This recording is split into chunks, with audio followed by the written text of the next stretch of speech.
बिस्मिल्लाहिर्रहमानिर्रहीम। आबिद शाल हाजिर है इदारे उर्दू की तरफ से अपने दोस्त जनाब डॉक्टर फ़र्रुख नदीम के साथ। सर बहुत शुक्रिया, आपने वक्त इनायत फरमाया। और सिलसिला है हमारा वही जो हम अदबी थ्योरी पर बात कर रहे हैं और इस सिलसिले को आगे बढ़ाए हुए हैं। डॉक्टर साहब, जब अंग्रेज़ी वाले लोग, चूँकि हमारे यहाँ ज़्यादातर जो मबाहिस हैं वो अंग्रेज़ी वालों के यहाँ हैं, अंग्रेज़ी वाले लोग जब थ्योरी पर बात करते हैं तो वो दो लफ्ज़ इस्तेमाल करते हैं, एक पोएटिक्स है और एक पॉलिटिक्स है। जी सर। तो वो मतन में कहते हैं कि ये दोनों चीज़ें मौजूद होती हैं। हाँ। और कहीं कहीं उनका इश्तराक है। हाँ। और कहीं कहीं उनका इख्तिलाफ है। तो ज़ाहिर अंग्रेज़ी वाले दोस्त तो इसका तनाजुर, इसके बात मतलब इसका समझते होंगे। उर्दू जानने वाला आदमी जो है वो कैसे समझ सकता है कि जो मतलब पोएटिक्स का लफ्ज़ है उसके लिए हम शेरियात का लफ्ज़ इस्तेमाल करते हैं। हाँ। पॉलिटिक्स जो है उसको हम सियासियात कहते हैं, या लेकिन अगर मतन है तो मतन के अंदर जो सियासत मौजूद है जो। हाँ। तो इनकी वजाहत कैसे करेंगे हम उर्दू के तालिब इल्म के लिए? ये बहुत ही बुनियादी, बहुत अहम सवाल है डॉक्टर साहब, बहुत शुक्रिया इस सवाल पूछने का। मसला ये है कि जितने भी थियरी के ग्रोह हैं या आपस में जो तसव्वुरात हैं, नज़रियात हैं, वो इन घूम फिर के फिर इसी पे बात पे आ जाते हैं। ठीक है कि अगर हम बहुत ज़्यादा सियासत उसके अंदर, मतन के अंदर हमने जिनसी मामला देख लिए, हमने मुआशी, तो फिर उसका जो जमालियाती पहलू है वो कैसे?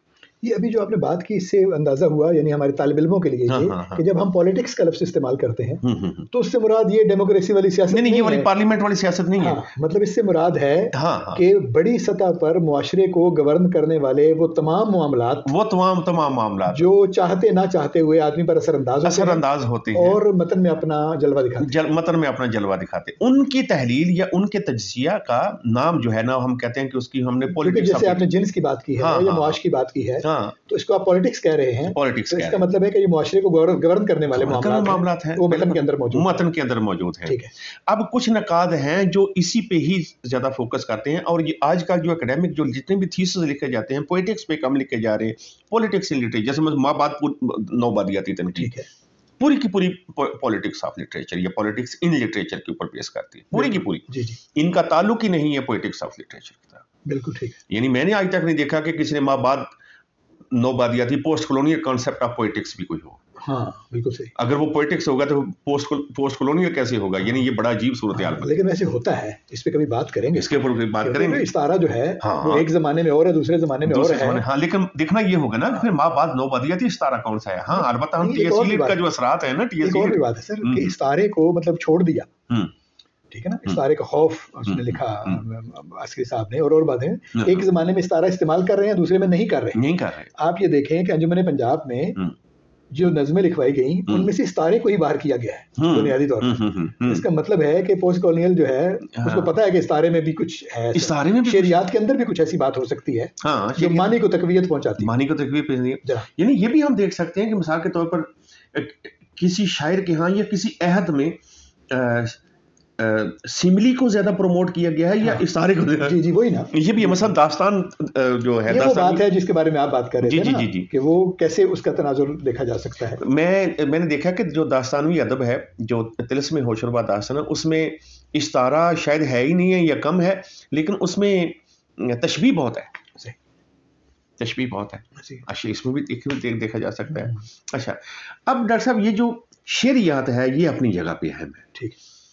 अब शेरियात, अफसाने नावल की शेरियात, वो नैरेटोलॉजी देख रही है, ठीक है, कि इसकी साख्त, बुनत, नैरेटिव पैटर्न्स क्या है, और जो यानी सादा लफ्ज़ों में उस्लूब के जो मामलात हैं, जुबान और उस्लूब जो है, ये दोनों जो हैं। अच्छा, दूसरा ये है कि शायरी में, अब शेरियात को समझने के लिए ज़बान की जो 5 अहम, एक बुनियादी बात यह है कि शेरियात लिसानियात से अलग नहीं है या लिसान से अलग नहीं है। ठीक है, ज़ाहिर है उस्लूबियात जब हम कहते हैं तो वो सिर्फ उस्लूब नहीं है, बल्कि उसमें ज़ुबान शामिल है। तो हमारे यहाँ जो शेरियात का ये भी, यानी आम तौर पर इसको ज़बान से अलग से लिटरेचर थ्योरी ने आके ये काम किया है कि इसने ज़बान को मरकज़ी अहमियत दी है। क्या आपने शेरियात की तरफ जाना है या आपने सियासियात की तरफ जाना है, थ्रू लैंग्वेज जाना है? बिल्कुल ठीक है, क्योंकि कल्चर का जो मज़हर है वो तो ज़ुबान है, वो ज़बान है। लिहाजा अब जो लिटरेचर थ्योरी पढ़ाई जाती है वो लिंग्विस्टिक्स को दरमियान में रख के ही समझाई जाती है, चाहे वो शेरियात का मामला क्या। अच्छा, अब शेरियात का मामला ये है कि अगर हम लिसानियात का जब मुतालिया करते हैं तो सबसे पहले वो फोनेटिक्स एंड फोनोलॉजी का पैटर्न है जो हम बोल रहे हैं, जैसे है ना सौती सतह पे। मसलन एक बंदा गजल गा रहा है तो पहला इम्पैक्ट आपके हम पे जो सामीन पे पड़ता है ना, वो सौती है। बिल्कुल सही, काफी है ना, मानी कहीं बाद में आएगा, ऐसे ही है। तो पहला सौती है, ये फिर फोनोलॉजिकल है यानी उतार चढ़ाव है, फिर उसका लेक्सिकल है, अल्फाज उसके ज़हन में आते हैं, ठीक है ना। जो मानी सिमेंटिक वैल्यू है वो आखिर में आती है। और कई ऐसी गजलें हैं हमें मानी नहीं पता होता लेकिन हम एंजॉय कर रहे हैं। फारसी की गजलें हैं, हम एंजॉय कर रहे हैं, पढ़ते हैं, हम पढ़ते हैं, एंजॉय कर रहे हैं, हमें याद भी होती हैं, ऐसे है ना। मुझे ये जो इंडिया का गाना था वो ज़िया अली मस्ती में हम गा रहे होते थे, ग्रुप्स में गा रहे होते थे, मानी बिल्कुल नहीं पता था कि ये तो बहुत बाद में पता, मानी बिल्कुल नहीं पता होता था कि इसका मानी क्या है। इसका मतलब ये हुआ कि लिटरेचर की जो खास तौर पर शायरी की पहली शर्त यह है कि आपका ज़हन वो सौती जो नगमगी है उसको एक्सेप्ट कर रहा है, उसको एंजॉय, उससे लुत्फ ले रहा है। उसमें लिरिसिज्म जो है ना, मानी कहीं बात में आता है। अब मानी के अंदर जो है ये अब पॉलिटिक्स आ जाती है, ठीक है। पॉलिटिक्स, ये मानी का मामला ये है। इसमें डीकंस्ट्रक्शन वाले कहते हैं मानी इस तरह है, मार्क्सी कहते हैं मानी इस तरह है, तहलील नफ्सी कहते हैं मानी ये है। इस तरह हम समझ सकते हैं कि ये शेरियात और सियासियात मतन के अंदर के इसमें फ़र्क क्या है। ठीक है। जो ही सिमेंटिक वैल्यू आएगी, ये अब डोमेन जो है शेरियात का ख़त्म हो गया। बिल्कुल ठीक। शेरियात का ज़्यादा ताल्लुक जो है साख्त से है, यानी उसके जो formative pattern of some poem है उसके साथ फॉर्मेटिव पैटर्न, ठीक है, वो लिसानी है या तरकीबें हैं या कुछ भी है, वो सारा उसके फॉर्म से ताल्लुक है शेरियात का ज़्यादातर। मानी जब आएगा तो मानी पे बहस आएगी, बहस होगी और मानी गुंजाइश निकलती भी है बहस की। ये फिर डोमेन आ जाता है पॉलिटिक्स लिटरेचर का। बिल्कुल ठीक है। तो ये यानी आपने उसकी हदूद वाज़े की कि कहाँ तक जो है वो शेरियात का मामला है यहाँ, और कहाँ पर मतन में आके पॉलिटिक्स के बारे में बात होना शुरू हो जाती है। बिल्कुल ऐसे ही है। ये फरमाइए, अभी आपने एक और बात की, वहाँ पे मेरे जहन में एक ज़िमनी सवाल ये आया था कि लिसान का मुताला यानी ज़ुबान का मुताला करती है थ्योरी, इससे पहले भी हम मतून के लिसानी मुताले करते थे। उस लिसानी मुताले में और इस थ्योरी के लिसानी मुताले में क्या फ़र्क है बुनियादी तौर पर? हम पहले भी करते थे, लेकिन उसके वक्त हमें एक तो ये था कि कवायद को देखते थे, वो ग्रामर कवायद को देखते थे। हाँ, ज़्यादातर जो है वो ज़्यादातर ये महदूद रहते थे कि दुरुस्त जुमला कौन सा है, गलत जुमला कौन सा है। हाँ, देखिए मुहावरा कौन सा इस्तेमाल किया है। मज़े की बात यह है कि लिटरेरी थ्योरी ने ना सिर्फ इजाफा किया है अदबी मतून की तफहीम में इजाफा किया है, बल्कि लिसानियात की तफहीम और अदब के साथ लिसान का रिलेशनशिप की तफहीम में भी इजाफा किया है। ठीक है। हाँ। तो पहले हम सिर्फ तरकीब नाहवी तक और तरकीब नाहवी तक हम वहाँ तक रहते थे और इसको समझते थे कि लिसानी मुताला है। ये लिसानी मुताला है। अदबी थ्योरी का जो लिसानी मुताला है वो वहाँ से आगे वो यानी वो भी करता है, लेकिन उससे आगे चलकर उसका जो कल्चरल कॉन्टेक्स्ट है वो भी उसको शामिल करके। इसकी बड़ी अहम मिसाल है और बड़ी अहम बात आपने की। मतलब डेरेडा ने किताब का नाम रखा ऑफ ग्रामेटोलॉजी, यानी ग्रामर की भी ग्रामर की समझना। ठीक है। इसमें फिर दोनों बातें हैं, यानी पोएटिक्स ऑफ ग्रामर भी है और पॉलिटिक्स ऑफ ग्रामर भी है। यानी उसके ने किताब ही नाम ऑफ ग्रामेटोलॉजी रखा। तो ग्रामेटोलॉजी का यानी ग्रामर का मुताला, हालांकि ग्रामर खुद भी मुताला है, यानी मेटा ग्रामर, यानी टाइप ऑफ मेटा ग्रामर। सही। इसे हम समझ सकते हैं कि समाज में जो कवायद होते हैं, ये कवायद भी कहीं ना कहीं पे जो नजरियाती वाबस्तगियां होती हैं उसके साथ जुड़े होते हैं। बिल्कुल सही। लिहाजा अदबी थ्योरी ने आके ये बताया कि ग्रामर में भी, जैसे हम कहते हैं कि अरबी और फारसी के साथ हिंदी का लफ्ज़ जो है उसका तरकीब नहीं बन सकती, ठीक है ना। हाँ। अब ये बुनियादी तौर पर तो इस वक्त तो ये यानी लिसानी मसला है, लेकिन इसके पीछे एक कॉन्सेप्ट, ऐसे ही है उन ज़ुबानों का शायद थोड़ा सा यानी उनकी जो स्ट्रक्चर ढांचा वगैरह। लेकिन आप देखें जो एक छोटी सी मैं इसमें एग्जाम्पल देता हूँ। मिसाल के तौर पर मैं एक अफसाना मंटो, अब जी ऊपर दी गुड़ दी नेक्सी बेधियाना दी मंगदी दाल, ये मंटो ने लाशौरी तौर पर लिखा या शौरी तौर पर लिखा, ये उसने ग्रामर का ढांचा तोड़ा ना, ऐसे ये उसने जान के तोड़ा। अच्छा, जान के क्यों तोड़ा? कि अगर वो जुमला सही होता तो उसको पागल कैसे डिक्लेयर करता? ये वजह थी। जुमला सही होने का मतलब है कि बंदा नजरियाती है, बंदा नजर बंदा आता ठीक है, ये बंदा ठीक है, नॉर्मेलिटी है, नॉर्मल है ना। नॉर्मेलिटी है ना। ऐसे लिहाजा चूंकि लिटरेचर ने एबनॉर्मेलिटी को डील करना, लिहाजा उसका जुमला भी एबनॉर्मल करना। ऐसे लिहाजा अदबी थियरी ये कहती है कि उस जुमले की तरकीब नहवी से देखो कि इस बंदे की नजरियाती वाबस्तगी क्या है। हाँ, क्या लिहाजा हाँ कि ग्रामर भी जो ना वो शो कर देगी। मसलन मैं एक बहुत ही एक मसलन मैं उर्दू मोहल्ला के पैराए में आपसे बात करूंगा तो ये जमालियाती तो है, नजरियाती भी है। हाँ, ठीक है। हमारे यहाँ फॉलो कर रहे हैं किसी पैटर्न फॉलो को, कर रहे हैं हाँ, पैटर्न करके, और सोशल मैं पैटर्न को फॉलो कर रहे हैं। इवन उर्दू का ये जो नाम है उर्दू मोहल्ला, ये तरकीब भी है और नजरिया भी है। हाँ, नहीं जाहिर है वो उसको उसके साथ दरबार के साथ मिलाते हैं, दरबार के साथ उसको मिलाते हैं। तो बाद में तो फिर उतर गया ना मोहल्ला साहब, मोहल्ला फिर उसके फिर उर्दू रहेगी ना, हाँ, ऐसे ही। उससे फिर उर्दू रहेगी। हाँ, लेकिन अब ये देखिए हाँ, जो मुआशरा है हाँ, या जो आम आदमी है, ठीक है, वो जो जिसको परवाह नहीं है कवायद की, वो तो आज़ादी के साथ इस्तेमाल करता है। तो उन्होंने मतलब मौसम में बरसात कहना शुरू कर दिया, घड़ी साज कहना शुरू कर दिया, घड़ी साज कहना, जी ठीक है ना। तो मतलब साज का जो फारसी वाला है वो नहीं लगता, लेकिन वो तो उसने तो लगा लिया है, उसने लगा लिया, सर ना सिर्फ लगाया है बल्कि वो चल रहा है, और मतलब ज़ाहिर मुआशरे में अब वो तो फसी हो गया ना। ये जो सूरत हाल है ना, ये है, इसको हम यानी अगर थोड़ा सा थियरी की, ये साइमल्टेनिटी यानी एक ही वक्त में दो चीज़ों का मौजूद होना। जी जी। एक दफ़ा हमने बात भी की थी कि ये जो मैजिकल रियलिज्म है, जी जी। मैजिकल रियलिज्म भी ये तस्वर ये है कि अब सूरत हाल होगी कि रियलिज्म और फैंटेसी दोनों आपस में यूं मिल जाते हैं कि दोनों का एक दूसरे के साथ होना लाज़िम मलज़ूम भी है, क्योंकि कल्चरल कंडीशन ऐसी है। ऐसी अब ये जो मिसाल के तौर हम कहते हैं एक नाम है जी डबल शाह, अब डबल अंग्रेजी का शाह है ना, तो ये जो क्लिपिंग है, ये जो कंपाउंडिंग मैंने तो नहीं बनाई, ये तो समाज ने बनाई। ऐसे ही है, लेकिन वो जो काम कर रहा था उसी से बनी ना।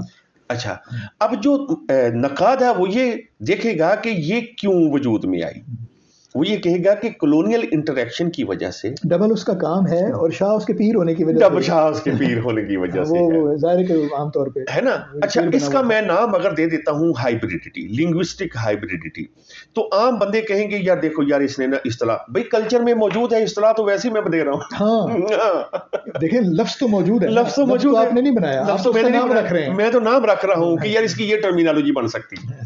हाँ, ऐसे कि हाइब्रिड रिलेशनशिप।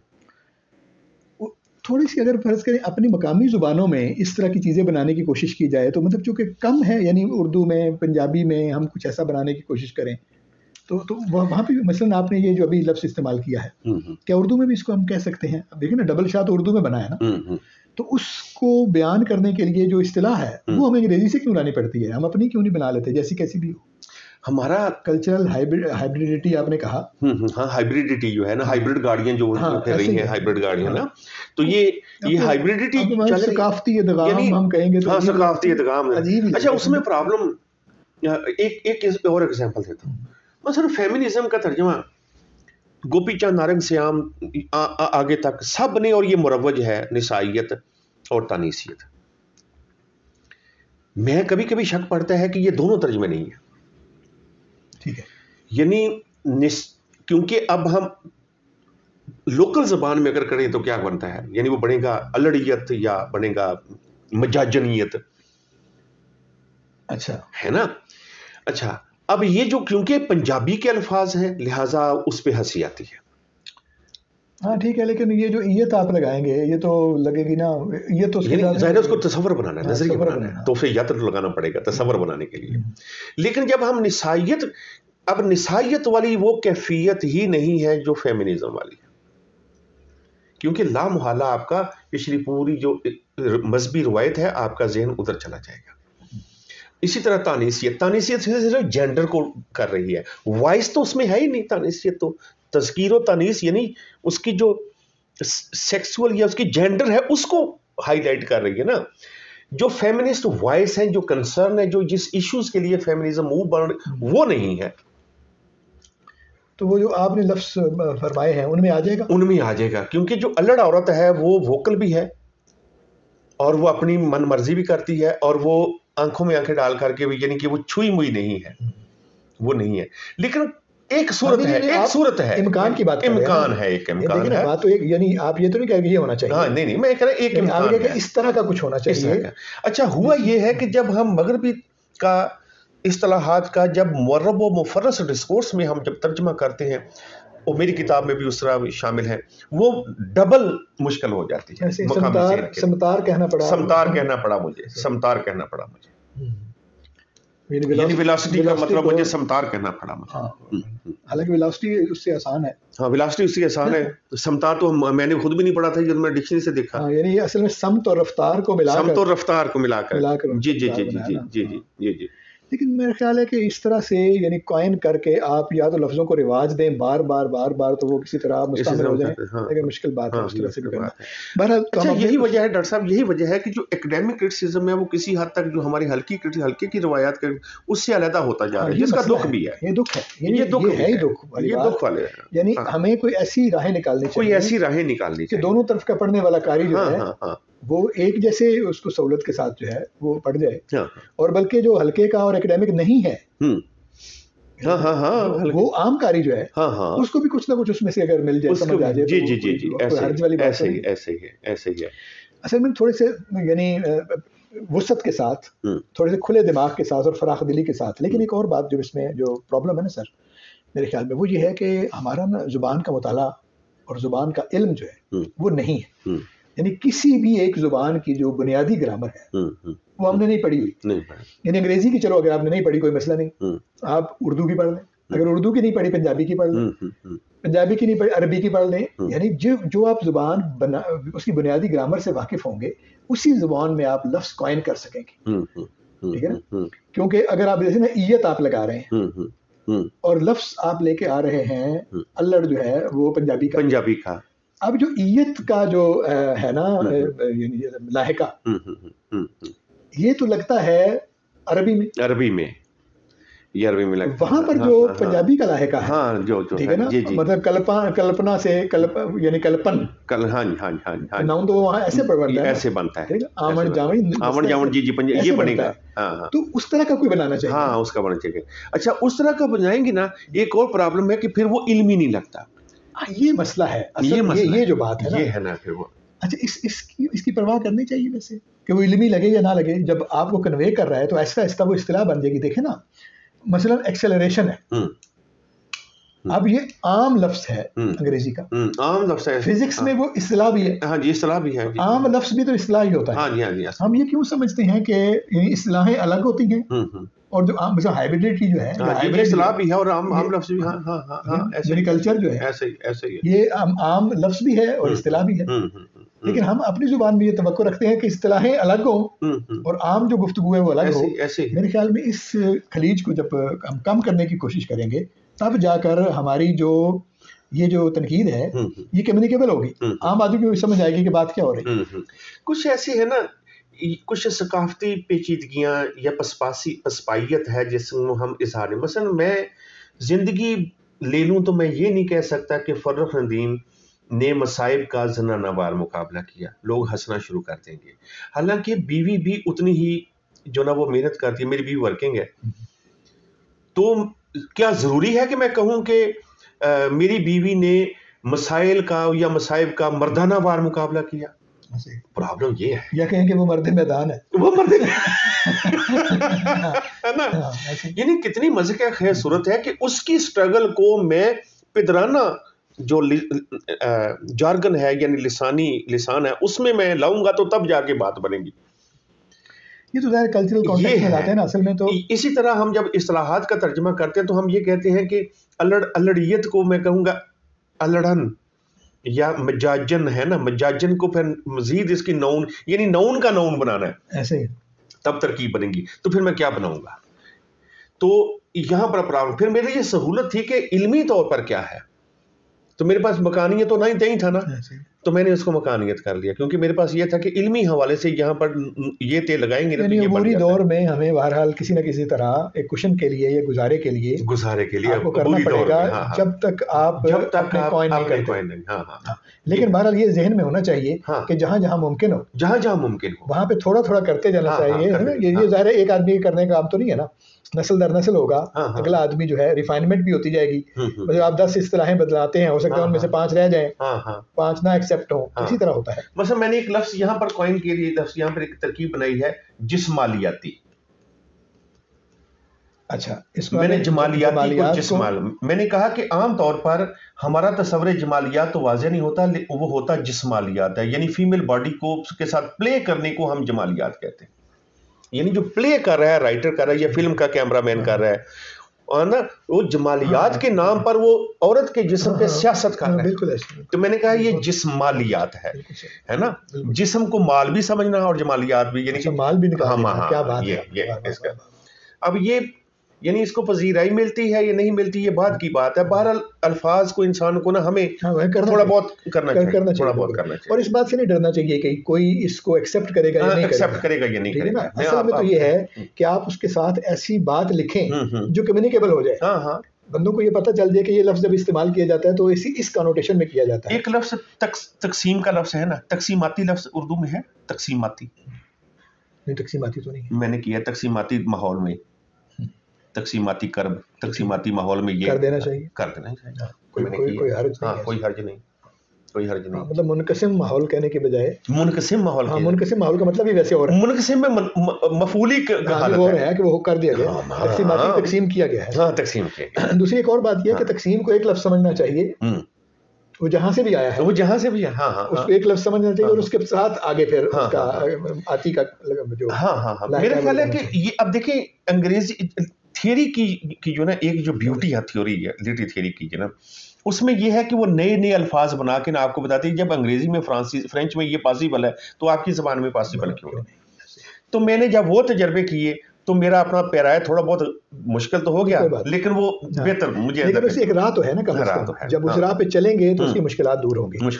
तो शुरू हमने किया था बात असल में पॉलिटिक्स, और पॉलिटिक्स के हवाले से वो काफ़ी तवील गुफ्तगू के बाद बहुत उसकी वजाहत हो गई कि मतन के अंदर कुछ मकामात ऐसे हैं जहाँ तक जो है वो पॉलिटिक्स साथ देती है, और उसके बाद के जो मानियाती निज़ाम है पॉलिटिक्स के साथ जुड़ते हैं। और ये भी हमने बात की कि उसमें इश्तिराक और इख्तिलाफ के भी जो पहलू हैं वो कुछ होते हैं, और कुछ आपने उसकी निशानदेही भी की कि क्या क्या होते हैं। तो बहुत शुक्रगुजार हूँ जनाब आपका, आपने वक्त इनायत फरमाया और एक मुश्किल मामले पर काफ़ी ऐसी ज़ुबान में और ऐसे अंदाज में आपने गुफ्तगू की, वो भी आप साथ दे रहे थे और आपके साथ जो ना वो उसकी वजह से, उस सहारे की वजह से, तो कुछ बातें जो हैं वो मेरी तो समझ में आना शुरू हो गई हैं। उम्मीद है कि हमारे दोस्तों को भी ये बातें पसंद आएंगी।